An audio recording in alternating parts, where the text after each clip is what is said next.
Hello, I'm your host, the Unlucky Moviegoer, and our story today is about the Yakuza, one man's rise to power, and well, we'll leave it at that so you can enjoy the mystery for yourself. We open to this guy, Nick, in what seems to be a prison cleaning floors. He then sees some men leave the bathroom.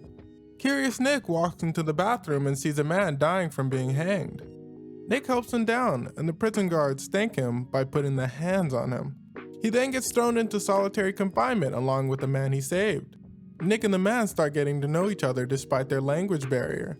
This man, Kiyoshi, tells Nick he's a Yakuza boss candidate, then asks him for a simple favor, to make sure he doesn't die while stabbing himself and faking his suicide. The plan seems to run smoothly and Kiyoshi is sent out. Years later, Nick is released from prison and is picked up by men in suits who seem to be subordinates of Kiyoshi. Nick is brought to Kiyoshi and he thanks him for helping him escape.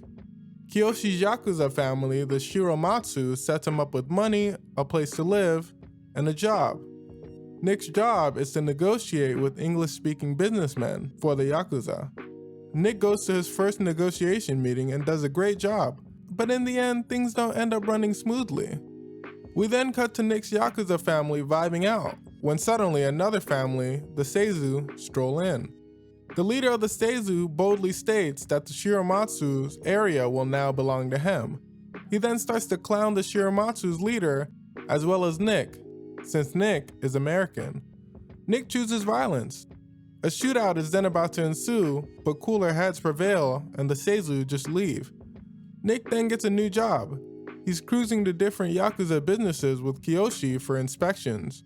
Kiyoshi and Nick run into this guy and ask him who gave him permission to run his business around these parts. Kiyoshi doesn't seem to like his answers because he keeps smacking him.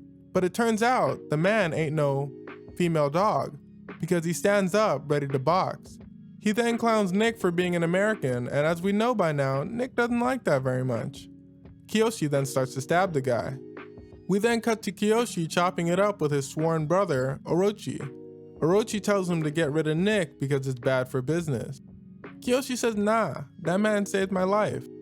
Kiyoshi then sees his little sister downstairs dancing. He brings her upstairs and says dancing is not allowed. He tells Nick to take her home. Nick takes her home.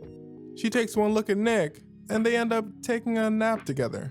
The next day, Kiyoshi says he wants to send Nick on a secret mission to deliver some weapons at a port. Nick says, yes sirski, and we see him driving to said port. He arrives to an empty port and gets beset upon by some Seizu family members who try to rob him.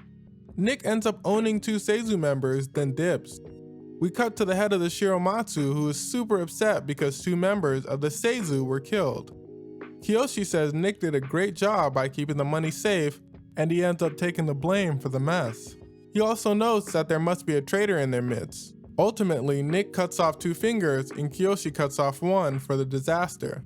These fingers are sent to the Seizu family. Nick is then officially entered into the Shiromatsu family through a welcoming ritual. He even gets a tattoo. He's then at the Yakuza welcoming party when Kiyoshi strikes up a conversation with him.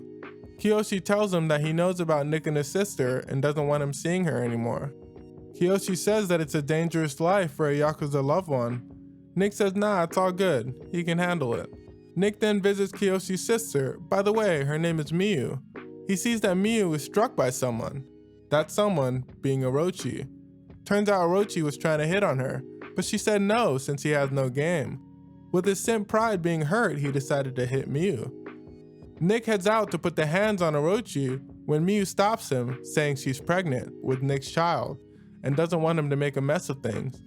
Nick visits Kiyoshi and tells him face to face his relationship with his sister. He also says that he will leave them forever as his punishment, probably secretly trying to get out of child support.